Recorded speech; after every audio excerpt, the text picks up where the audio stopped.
फिर से आप लोगों के लिए बहुत ही इंपॉर्टेंट टॉपिक को लेकर आया हूँ।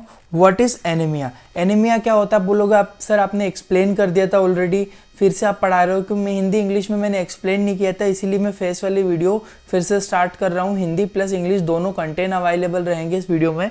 तो यार स्टार्ट करते हैं। यार वीडियो स्टार्ट करने से पहले मैं चाहता हूँ वीडियो को लाइक कर लीजिए, चैनल को सब्सक्राइब कर लीजिए। यार मैं सोच रहा हूँ कि चैनल को हम लाइव स्टार्ट करें, लाइव क्लासेस जो कंपटीशन एग्जाम होती है, कितने लोग क्लासेस को लाइव चाहते हैं प्लीज़ मुझे कमेंट में ज़रूर बताइएगा। जितने ज़्यादा कमेंट होंगे मैं स्टार्ट कर दूंगा लाइव क्लासेस, आपका सपोर्ट की बस ज़रूरत है। तो स्टार्ट करते हैं हम लोग आज का एनीमिया। एनीमिया क्या होता है आप लोगों के लिए, सबके लिए इंपॉर्टेंट है, चाहे आप ओटी नर्सिंग किसी भी फील्ड से, मेडिकल फील्ड से हो या मेडिकल स्टाफ हो। मैं अपने चैनल पे आपको कंपटीशन एग्जाम की भी प्रिपरेशन करवाऊंगा, तो आप मुझे जल्दी जल्दी कमेंट करके ये बताना कि लाइव क्लास कितने लोग चाहते हो। तो स्टार्ट करते हैं हम लोग एनीमिया। सबसे पहले मैं आज की वीडियो में देखने वाला हूँ कि एनीमिया की डेफिनेशन क्या होती है। What is the definition of the anaemia.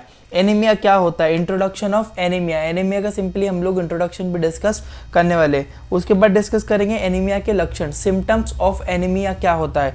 ठीक है, आरबीसी के आकार और आकृति में परिवर्तन होने पर कौन सा एनीमिया होता है, सिंपली डिस्कस करेंगे इस वीडियो में हम लोग आज। मॉर्फोलॉजिकल एनीमिया, इसके बाद वीडियो में आपको कंटिन्यूसली प्रोवाइड करता रहूँगा। Iron deficiency anaemia, megaloblastic anaemia, aplastic anaemia, ये सब हम लोग वन बाय वन डिस्कस करेंगे। तो इस वीडियो में हम लोग only general introduction of anaemia देखेंगे, सिम्टम, ट्रीटमेंट क्या हो सकता है। सबसे पहले देखते हैं इंट्रोडक्शन ऑफ एनीमिया। एनीमिया का क्या इंट्रोडक्शन होता है आप लोग देखिए, हिंदी इंग्लिश दोनों लैंग्वेजेस में समझाऊंगा।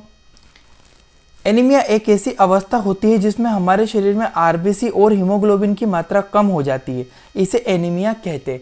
क्या बोलना चाहता है लाइन में, anaemia is a medical condition in which decrease the level of haemoglobin RBC cell is known as anaemia. Anaemia में सिंपल याद रखो कि एनीमिया एक ऐसी कंडीशन है, एक ऐसी में आपके शरीर में हीमोग्लोबिन की मात्रा तो कम होनी ही होनी है, साथ ही साथ में आरबीसी के जो नंबर है वो भी रिड्यूस हो जाएंगे। नेक्स्ट लाइन देखिए, जब कभी किसी कारण से शरीर से रक्त बह जाता है तो यह एनीमिया हो सकता है, जैसे कि एक्सीडेंट होने पर, किसी सर्जरी के समय और मासिक धर्म के समय, ड्यूरिंग द मेंस्ट्रुएशन के टाइम पे भी एनीमिया हो सकता है। एक बार इंग्लिश में देख लीजिए, bleeding due to heavy menstruation and heavy bleeding due to accident may be cause anaemia. ये कुछ अवस्थाएं होती, कंडीशंस ऐसी होती है जिसमें आपको एनीमिया हो सकता है। कौन कौन से कंडीशन से आपकी एनीमिया में ब्लीडिंग हो सकती है, ब्लीडिंग किसी भी कारण से हो सकती है, एक्सीडेंटल हुआ, मेंस्ट्रुएशन हुआ, किसी भी कंडीशन में आपको अगर ब्लीडिंग होगी तो आपको एनीमिया हो सकता है। एनीमिया में क्या कम होगा, आरबीसी और हीमोग्लोबिन की मात्रा कम हो जाएगी। किसी के किडनी के खराब हो जाने पर भी एनीमिया होता है, क्योंकि किडनी एक विशेष प्रकार का हार्मोन्स बनाता है जिसे इरिथ्रोपोइटिन हार्मोन्स कहते हैं। यह हार्मोन्स आरबीसी के निर्माण के लिए बहुत ही ज़्यादा इम्पोर्टेंट और रिक्वायरमेंट होता है। सिंपल समझो यार, आपकी बॉडी में किडनी क्या करती है, किडनी बनाती है आपका इरिथ्रोपोइटिन हार्मोन्स। ये इरिथ्रोपोइटिन हार्मोन्स क्या है भाई, इरिथ्रोपोइटिन हार्मोन्स आरबीसी के बनाने के लिए बहुत इंपॉर्टेंट रोल अदा करता है बोन मेरो के अंदर। तो याद रखिएगा इरिथ्रोपोइटिन हार्मोन्स बहुत इंपॉर्टेंट है। तो किडनी के खराब होने पर भी आपको ये प्रॉब्लम देखने को मिल सकती है। इंग्लिश में देख लीजिए, anaemia also due to kidney disease because kidney produce erythropoietin hormones which help to formation of RBC। वो सेम क्वेश्चन है कि जब आपकी बॉडी में किडनी प्रॉपर वर्क नहीं करेगी, उस कंडीशन में आपकी बॉडी में इरिथ्रोपोइटिन हार्मोन्स की कमी आ जाएगी, और इरिथ्रोपोइटिन अगर यदि कम होगा तो आपको एनीमिया हो सकता है, क्योंकि इरिथ्रोपोइटिन हार्मोन्स आरबीसी को बनाता है। इंपॉर्टेंट क्वेश्चन है ये, आपको जो कॉम्पिटिशन एग्जाम है उसमें पूछा जा सकता है। देखो डायग्राम दिया हुआ, ये नॉर्मल कंडीशन है और ये एनीमिया वाली कंडीशन है। नॉर्मल में देखो आरबीसी सफिशिएंट मात्रा में इसमें कम हो गई, आरबीसी की मात्रा यहाँ पे आपको कम दिखाई दे रही होगी। सिम्टम्स ऑफ एनीमिया, एनीमिया के क्या सिम्टम हो सकते हैं, ऐसा आपको क्या लगेगा कि आप पता कर पाओगे कि मुझे एनीमिया हो सकता है। क्या क्या सिम्टम होंगे, फटीगनेस, थकावट, आपको बहुत ज़्यादा मात्रा में थकावट होगी, आप थका फील करोगे अपने आप को। वीकनेस, आपको बहुत ज़्यादा कमजोरी रहने लगेगी, कमजोरी आ जाएगी आपको। पेल एंड येलो स्किन, त्वचा का हल्का पीला रंग हो जाना, जब भी आपको एनीमिया होगा, उस एनीमिया की कंडीशन में आपकी बॉडी में जो स्किन है, स्किन का हल्का पीला रंग हो जाता है, ठीक है, पहले येलो कलर। चेस्ट पेन, छाती में दर्द रहना, आपको कंटिन्यूसली यहाँ पे पेन रहेगा due to decrease level of haemoglobin in RBC due to anaemia condition. Dizziness, आपको चक्कर आ सकते हैं, चक्कर की कंडीशन बन सकती है। इरेगुलर हार्ट बीट, हृदय गति का बिगड़ जाना, आपकी जो हार्ट बीट है ना, हार्ट बीट का लेवल ऊपर नीचे होता चलता रहेगा, ठीक है। शॉर्टनेस ऑफ ब्रीथ, सांस लेने में दिक्कत होना, आपको शॉर्टनेस ऑफ ब्रीथ होने लगेगी, सांस लेने में प्रॉब्लम होने लगेगी, कुछ कंडीशन से तो याद रखिएगा। फटिगनेस, थकावट, weakness, pale and yellow skin, chest pain, dizziness, irregular heart beat और शॉर्टनेस ऑफ ब्रीथ, ये कुछ ऐसी कंडीशंस होती है जो कि आपको इंपॉर्टेंट होती है, जो दिखाई दे सकती है एनीमिया में। मॉर्फोलॉजिकल क्लासिफिकेशन, अब मॉर्फोलॉजिकल, ये बहुत इंपॉर्टेंट है यार, मॉर्फोलॉजिकल क्लासिफिकेशन आप समझिए। Morphological classification, based on the morphology anaemia are classified into 3 type. RBC के आकार और आकृति के अकॉर्डिंग मैंने एनीमिया को 3 प्रकार में डिवाइड किया है, 3 प्रकार में इनको विभाजित किया है। कौन कौन से? नॉर्मोसाइटिक एनीमिया, क्या है? Normocytic anaemia. दूसरा है आपका मैक्रोसाइटिक एनीमिया।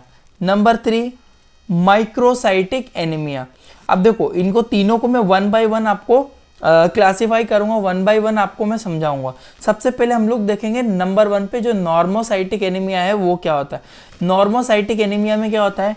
नॉर्मोसाइटिक एनीमिया में देखिए, नॉर्मोसाइटिक एनीमिया एक विशेष प्रकार का एनीमिया होता है जिसमें आरबीसी का आकार और आकृति में कोई परिवर्तन नहीं होता, पर आरबीसी की संख्या में कमी आ जाती है और हीमोग्लोबिन भी कम हो जाता है।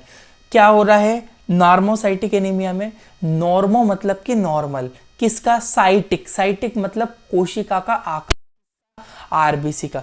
जब भी आरबीसी के आकार और आकृति में कोई परिवर्तन ना हो, आपके आरबीसी आकार आकृति में एक समान हो, सेम हो, परंतु उसके नंबर यदि कम हो गए हो, हीमोग्लोबिन की मात्रा यदि कम हो गई हो, तब हम उसको नॉर्मोसाइटिक एनीमिया, मतलब आरबीसी के आकार आकृति में कोई परिवर्तन नहीं हुआ है, किसमें? नॉर्मोसाइटिक में।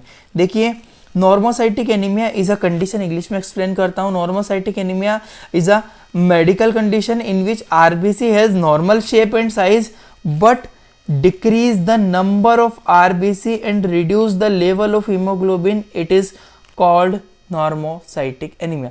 आप यहाँ पे जैसे कि डायग्राम में अगर यहाँ पे देख पा रहे होंगे तो ये नॉर्मोसाइटिक एनीमिया है, ये नॉर्मल है, ये एनीमिया है। तो नॉर्मोसाइटिक में सिंपल होता है, आरबीसी भी कम हो गई, हीमोग्लोबिन भी कम हो गया, परंतु क्या चीज कम नहीं हुई? उसके शेप और साइज में कोई परिवर्तन नहीं हुआ, उसे हम कहेंगे नॉर्मोसाइटिक एनीमिया। अब आता है आपका मैक्रोसाइटिक एनीमिया। अब ये मैक्रोसाइटिक एनीमिया क्या है?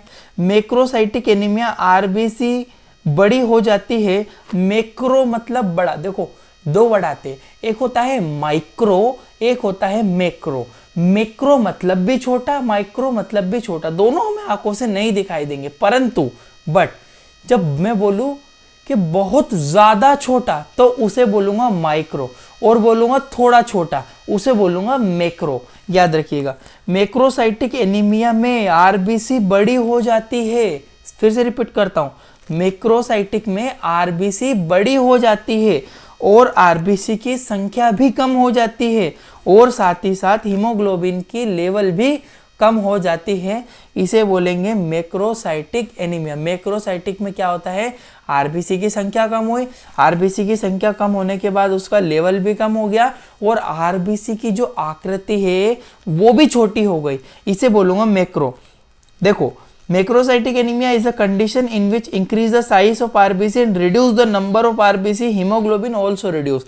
देखो डायग्राम में आप देखो सिंपली, ये नॉर्मली हमारी आरबीसी ऐसी होती है, बट जब हमें एनीमिया होगा कौन सा? मैक्रोसाइटिक, तब आरबीसी ऐसे बड़ी हो जाती है। इसके बाद ये है मैक्रोसाइटिक। नॉर्मोसाइटिक में क्या हुआ था? नॉर्मोसाइटिक में आरबीसी छोटी थी पर उसके नंबर कम हुए थे। मैक्रोसाइटिक में क्या हुआ? आरबीसी नॉर्मल है, उसकी साइज बढ़ गई है, नंबर भी कम हो गए, उसे मैक्रोसाइटिक एनीमिया कहते हैं। एग्जाम्पल देख लीजिए, मैक्रोसाइटिक एनीमिया का एग्जाम्पल होता है मेगालोब्लास्टिक एनीमिया। ये इंपॉर्टेंट एग्जाम्पल है, आपको क्वेश्चन एग्जाम में पूछा जाता है कि मेगालोब्लास्टिक एनीमिया कौन सी सेल होती है, मैक्रोसाइटिक सेल। उसके बाद माइक्रोसाइटिक एनीमिया, माइक्रो का मतलब छोटा होता है। माइक्रोसाइटिक एनीमिया में आरबीसी छोटी हो जाती है, छोटी हो जाती है और आरबीसी की संख्या भी कम हो जाती है और हीमोग्लोबिन भी कम हो जाता है। माइक्रो में क्या हुआ, आरबीसी छोटी हो गई।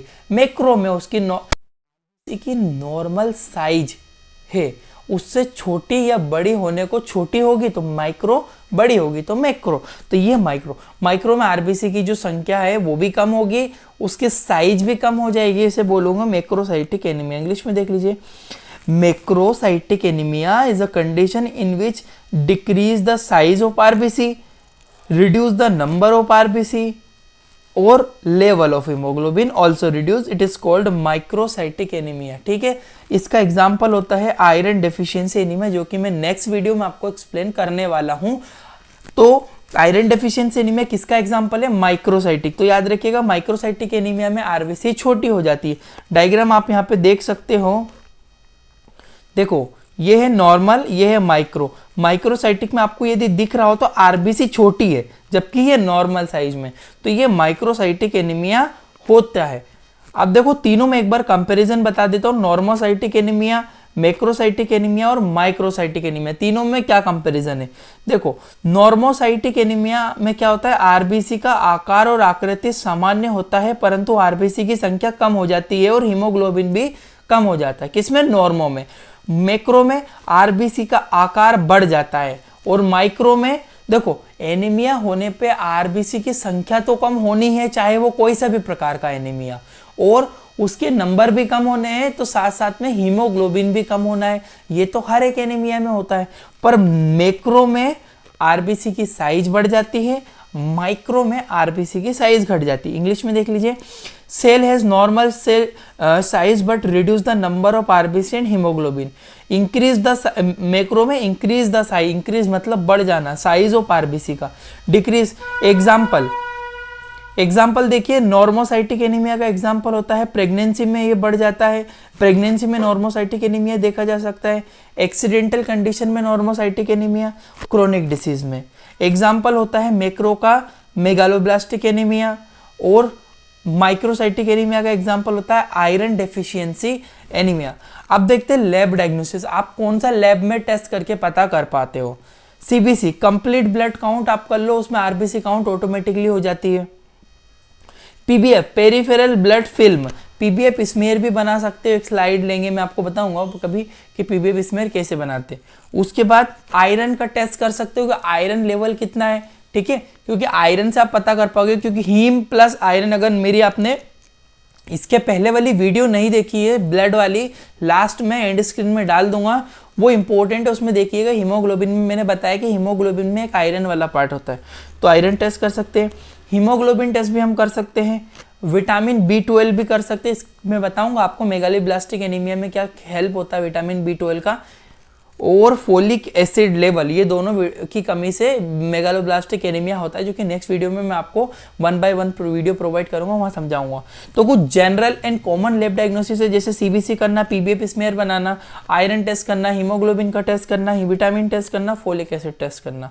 Thank you for watching your Indian medical lecture. यार अगर आपको चीज़ें समझ आ रही है तो प्लीज़ यार चैनल को सब्सक्राइब करो, वीडियो को लाइक करो, और अगर आप लाइव क्लासेस चाहते हो तो मुझे ज़्यादा से ज़्यादा आप लोग कमेंट करो, मैं आप लोगों को प्रोवाइड करूँगा लाइव क्लासेस नेक्स्ट डे से। Thank you for watching your Indian medical.